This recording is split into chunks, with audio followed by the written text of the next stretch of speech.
Amigos e amigas, estamos iniciando hoje mais um CovaCast, hoje com a presença ilustre do nosso amigo Paulo César Chanan, né, presidente da ABRAF, diretor de regulação do Conselho Educacional.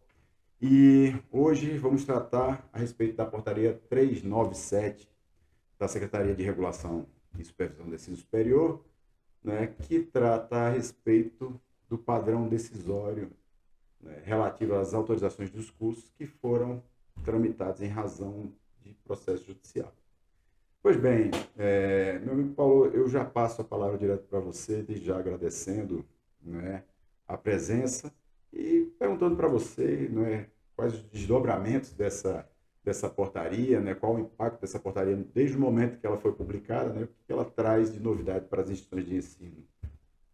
Amigo Daniel, a todos que nos ouvem, nos assistem pelo CovaCast, mais uma vez aqui, com muita satisfação, poder trazer alguma informação importante sobre o mundo da regulação superior aí, que afeta tantas instituições.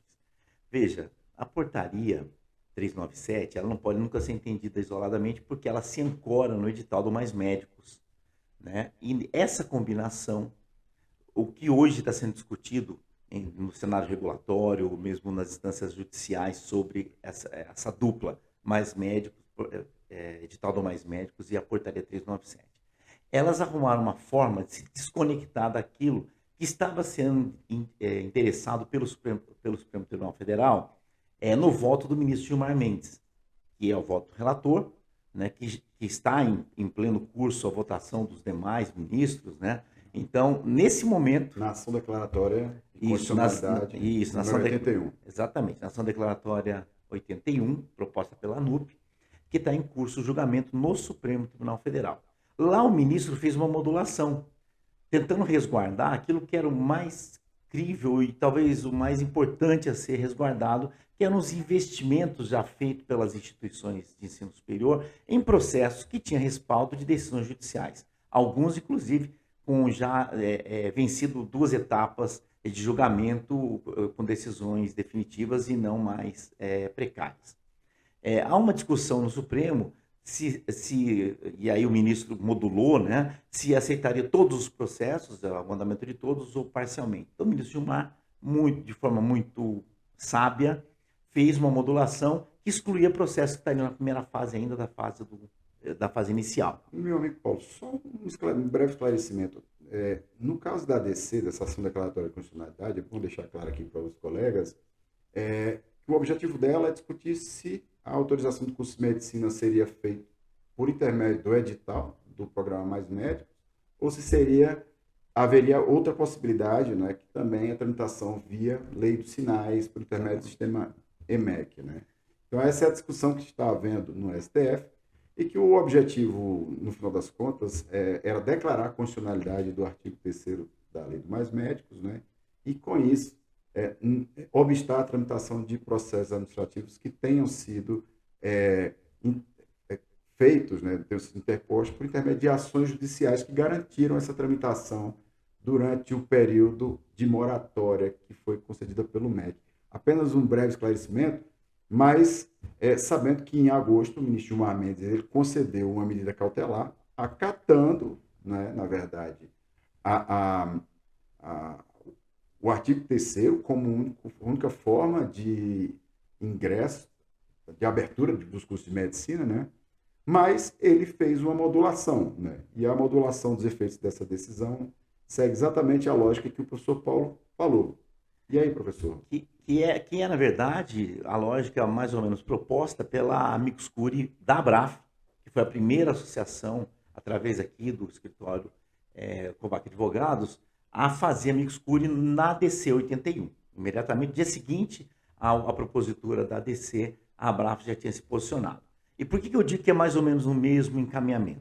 Lógico que a ABRAF não tinha modulado, não tinha retirado de efeito, naquele momento, quando fez a Amicus Curiae, nenhum dos processos que estavam administrativamente andando. Só que, como o curso desse processo demorou para chegar a essa decisão do ministro Gilmar Mendes, mais de um ano, para aproximadamente um ano, nesse período, muitos outros processos mudaram de fase administrativa. Então, acabou que basicamente todos os processos que naquele momento da propositura da ADC estavam já administrativamente andando, todos eles foram abarcados pela modulação feita pelo ministro Gilmar. Isso fez com que, de alguma maneira, houvesse uma segurança jurídica nos investimentos, principalmente das instituições de ensino, que baseado nas decisões, tanto judiciais quanto nos encaminhamentos administrativos dos processos EMEC, iriam fazer, e que eram investimentos enormes. Calcula-se hoje que um processo de medicina deva custar alguma coisa entre 10 e 15 milhões de reais na fase de preparação. Ou seja, com infraestrutura física, de tecnologia, contratação de professores, coordenador do curso, todo o custo envolvendo construção do projeto, os equipamentos que são utilizados, todo o envolvimento do Sistema Único de Saúde, que é obrigatório para as avaliações do Sistema EMEC, para as avaliações em geral de saúde, portanto, para as de medicina. E a gente sabe que hoje você não assina convênio com o Sistema Único de Saúde se não houver contrapartida, já prévia. Então, as instituições tiveram que fazer esses desembolsos todos e aí se encaminharam para que os seus processos fossem em frente. Então, a decisão do ministro Gilmar, a partir de agosto, ela reconheceu a constitucionalidade do artigo 3º, né, da Lei de Mais Médicos, mas ela garantiu a tramitação dos processos administrativos que tivessem passado da primeira fase. Exatamente. De análise da Secretaria de Regulação. Então, aqueles processos que estavam na primeira fase, eles ficaram sobrestados. Exato. Sobrestados porque a ação está em pleno julgamento. Exatamente. Então, enquanto aquilo não terminar, outros ministros ainda vão votar. Nós temos até o momento 4 votos, mas outros ministros vão votar e até o final ficam sobrestados, então, seguindo a modulação aqueles da primeira fase. Qual foi a surpresa de todos? Que após essa modulação, após essa tranquilidade jurídica que o ministro Gilmar trouxe essas questões, porque o Brasil inteiro estava discutindo, como é que vem e, após isso, edita, né, faz o edital do Mais Médicos, restringindo cidades e colocando outras cidades sem qualquer critério, até porque prefeituras sequer foram consultadas se queriam ou não estar no edital. Um dos indicadores do edital, inclusive, é que os proponentes procurem as prefeituras para os locais onde querem concorrer e consigam da prefeitura sua adesão ao edital. Então, sequer foram consultados. Inclusive, já há impugnações de edital feito por prefeituras, né, o que é uma situação inédita. E na sequência do edital vem, então, a portaria 397, que é o foco da nossa conversa. O curioso, né, Paulo, que a medida cautelar saiu em agosto. O edital saiu no início de outubro, né? Exato. E a portaria 397 foi publicada no dia 23 de outubro. Mesmo mês, né? No mesmo mês do edital, né? E aí, Paulo, o que a portaria traz? Então, o que a portaria fez, né, foi casando com o edital, um completo desrespeito à modulação feita pelo ministro Gilmar. Ela fez uma outra modulação, uma modulação nos moldes que atendem aquilo que o Ministério da Educação talvez entenda ser o factível para ele, que é em descompasso com o que o Poder Judiciário está entendendo.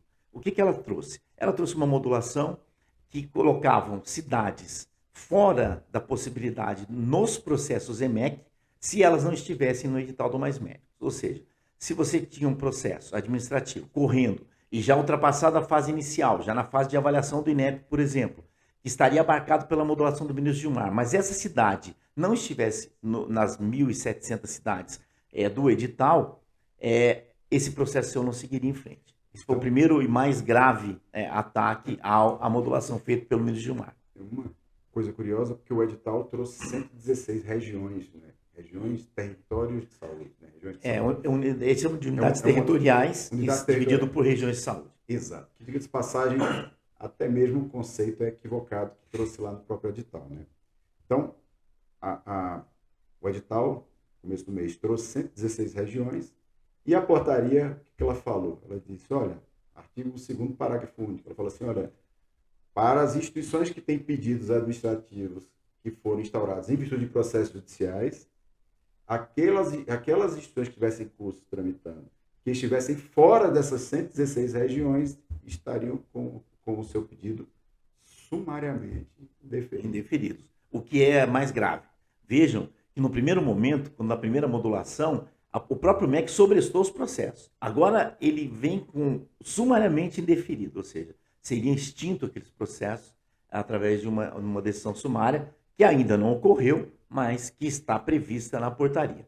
E essa portaria, ela traz, além do absurdo, do desrespeito ao que está acontecendo no Poder Judiciário, ela tenta antecipar o julgamento.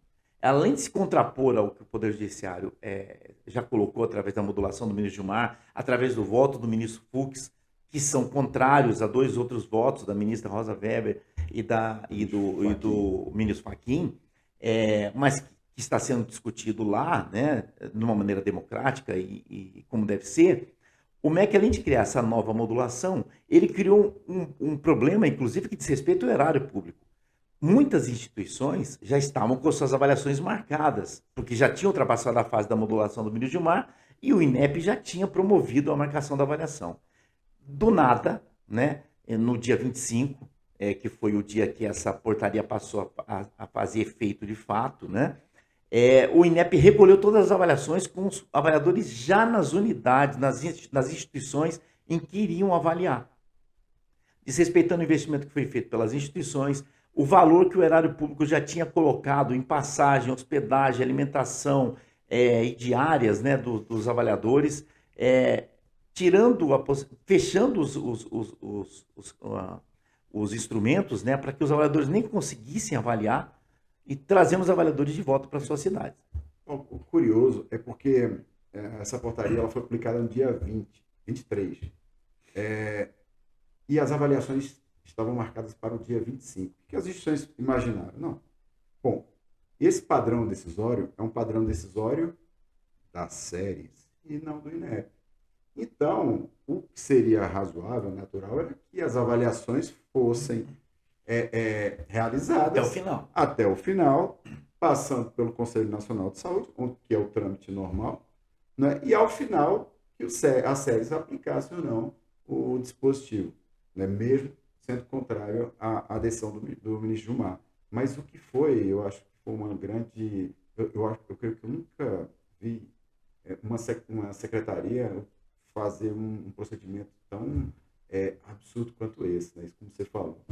Porque as avaliações foram canceladas no dia da avaliação. Os avaliadores estavam nas instituições. Nós recebemos diversos relatos desesperados no dia de mantenedores que estavam com avaliadores e os avaliadores informando que teriam que cancelar a avaliação no dia porque o INEP teria sido determinado pela SES. É um total absurdo, uma ilegalidade extremamente latente. O que me vem, né, e aí é uma impressão que eu tenho, quando no dia 24, que foi o dia subsequente à emissão da portaria, todos viram já algumas instituições indo à Justiça, indo ao Supremo Tribunal Federal falar da portaria 397, o MEC na ansiedade, talvez, ou no receio da portaria não ter efeito, de ser tirado o efeito, ele toma a medida já drástica, né, de fazer o cancelamento das avaliações em curso, aí em desrespeito absoluto, porque se a portaria, como você disse, né, Daniel, fosse levada a termo, o que deveria acontecer? O processo até o final, passa por todas as etapas, e lá no final, aí se aplica a portaria, e as instituições vão fazer os seus recursos, enfim. Mas eles não esperaram nem que chegasse até lá. Fazendo um procedimento, que eu estou há muitos anos nisso, eu nunca tinha visto, eles tiraram o processo do INEP para, em tese, sobrestar ou indeferir, e ainda estamos na expectativa do que vai acontecer com isso. Se simplesmente paralisarem os processos do ponto de vista administrativo, já há um prejuízo imenso para as instituições. E mais do que isso, há um prejuízo imenso para o país. Porque, vejam, muitas cidades que não estão no edital do Mais Médicos já receberam o aval do Conselho Nacional de Saúde para aquelas avaliações que ocorreram antes do dia 25, para que seguissem por haver necessidade social nas localidades onde as instituições concorreram pela via do EMEC e não pela via do Mais Médicos. Ora, se o Ministério da Saúde está validando a necessidade social, é evidente que o edital errou em algum momento. O edital ou errou na análise que foi feita, ou está excluindo propositadamente algumas cidades para tentar interferir nos processos administrativos, que seria uma loucura, né? Um pensamento louco, porque na medida em que faz isso, diz respeito à própria população, que necessita de médicos nas localidades que não tem. A interpretação, na verdade, a portaria 397, o objetivo dela, segundo que consta no próprio artigo 1º, no átrio da portaria, é que ela teria sido criada justamente para fazer cumprir a medida cautelar que foi concedida pelo ministro Gilmar na ADC, na Ação Declaratória de Constitucionalidade número 81. Então, ela criou essa regra para dizer o seguinte: olha, a decisão do ministro Gilmar é muito simples.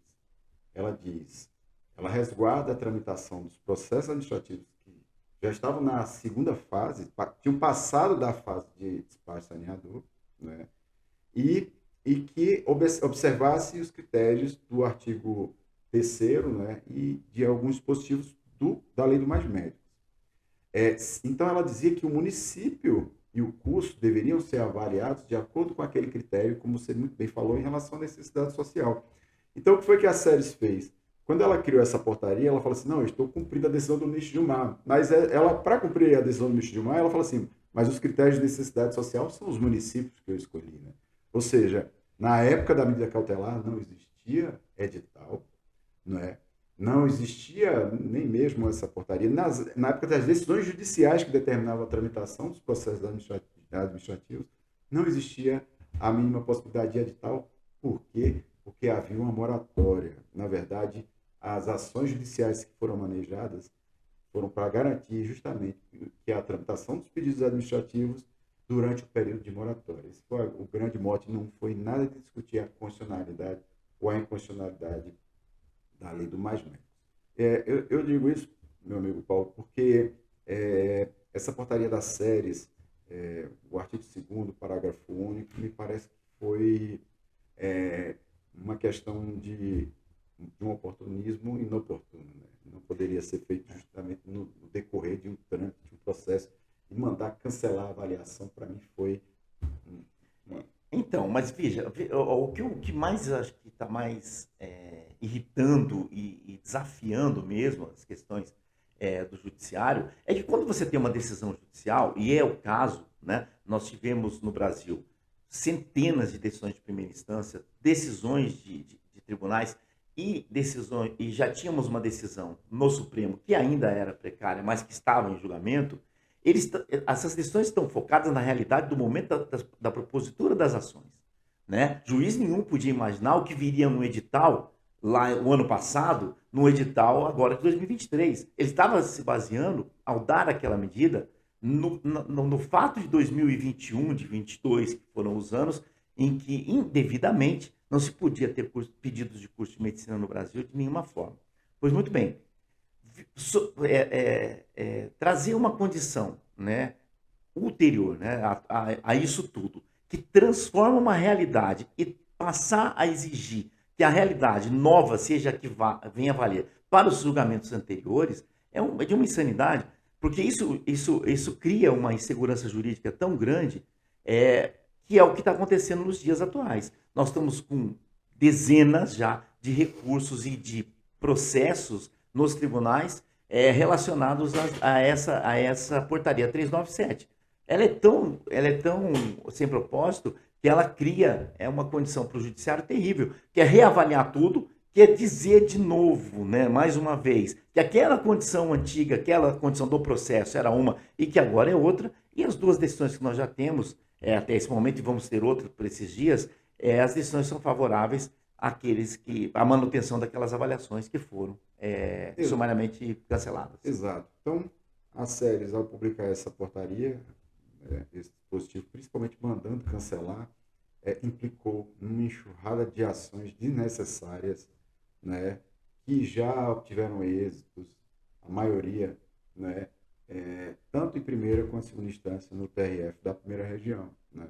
E muito provavelmente essa portaria ela pode sofrer outras consequências, né? A gente tem ouvido aí que pode haver consequências legislativas em órgãos de regulação, né? Enfim, as consequências que podem emergir dessa portaria, a gente tem ciência que pode sair a qualquer momento, né? E sem contar, Daniel, tem uma coisa que está por trás disso também, que isso deve incomodar muito o Ministério, o próprio ministro, que essa portaria, ela levanta de novo um enfrentamento do Executivo ao Judiciário, que era uma coisa que estava nos últimos meses, pelo menos, vencida no Brasil. Então, volta, já temos artigos publicados em alguns órgãos de imprensa, de doutrinadores, que já começam a falar sobre isso. Na medida em que, por uma portaria que nem é ministerial, é da Secretaria de Regulação, é óbvio que é dentro do Ministério, mas oportunamente essa portaria é assinada só pela Secretaria de Regulação, ela enfrenta uma decisão do Judiciário que está em pleno curso de julgamento. Ela quer se adiantar a um julgamento ao qual ela deveria estar aguardando, né? E isso desgasta o ministro, isso desgasta as relações institucionais do país. Enfim, não há ninguém que ganha com isso. E você sabe uma coisa curiosa? Algumas entidades representativas fizeram manifestações no STF, na ADC número 81. E, dentre várias argumentações, tem uma que é bastante curiosa, que diz, olha, se a portaria for mantida, esse dispositivo principalmente for mantido, sabe o que vai acontecer? Ao final do julgamento da ADC, se ela for aplicada, não vai precisar mais ter o julgamento, né? Vai ficar esvaziado o julgamento da ação declaratória, porque o próprio MEC, ele regulamentou, né, vamos dizer assim, ele modulou a modulação que já havia sido dada pelo STF na medida cautelar. Então, é uma situação bem sui generis, né, que as instituições estão passando, e situações difíceis, porque a gente sabe, como o Paulo falou, que as instituições estavam preparadas para receber as avaliações, né? Foi algo extremamente constrangedor. E o que eu tenho ouvido falar, inclusive, Paulo, é que a Secretaria e o próprio Ministério da Educação pode ter consequências em relação à parte de danos morais e materiais em relação ao cancelamento absurdo que houve dessas avaliações. Sim, porque o investimento é muito grande. A expectativa não é só da instituição. Como você fala hoje, pela carência de vagas que a gente tem no Brasil de curso de medicina, e aí para ilustrar isso, no último censo que foi divulgado agora, nós tivemos para as 40 e poucas mil vagas que foram disponibilizadas no ano de 2022, mais de 1 milhão de alunos tentando concorrer a essas vagas, o que mostra uma carência imensa de vagas em cursos de medicina no país. Pois bem, na hora que você promove um ato como esse, como a instituição, para se preparar para a avaliação, ela acaba envolvendo toda a comunidade, a prefeitura, as secretarias, os órgãos hospitalares e tal. Quando você faz isso, você causa uma decepção na comunidade que é muito grande. As pessoas criaram uma expectativa e impulsionaram aquele processo junto com a instituição ao longo de todo o tempo que se manteve vivo aquela história. Quando o MEC faz isso, ele desrespeita todo mundo. Então, ele cria um problema de ordem mesmo moral, danosa, e também de material, porque a instituição fez esse investimento e o ressarcimento que ela vai receber disso. E detalhe, ela não fez esse investimento por uma ordem precária, como a gente tem alguns ouvindo dizer, né? Muitas instituições tinham sentença definitiva. A própria SERES, que impulsionou os processos administrativos e fez com que tudo caminhasse, dando a entender que respeitaria a ordem judicial, também deu aso a essa ideia de que estava tudo ok. Então, o desrespeito patrimonial, ele acaba sendo suportado por quem induziu as instituições a erro. Então, esse ainda vai ser um momento seguinte, né, que a gente provavelmente vai assistir, mas hoje, e fica aqui a mensagem para aqueles que tiveram os seus processos cancelados, tanto no dia 25 quanto os posteriores, que muitos posteriores também foram recolhidos, né, os processos foram devolvidos para a Secretaria de Regulação, para encaminhamento de indeferimento. Para parecer final. Para parecer final, para encaminhamento de indeferimento, que procurem os seus advogados para que façam um movimento dentro dos processos originários, né, para que consigam uma nova decisão, como já está saindo as primeiras decisões, reconduzindo o processo para que ele seja recolocado no INEP para avaliação e que siga o fluxo. E tem mais um movimento que está ainda desconhecido de muitos, aqueles processos que já passaram pelo momento da avaliação, já houve um movimento das SERES junto ao CNS para que o presidente do CNS não ouça a Câmara, recolha o processo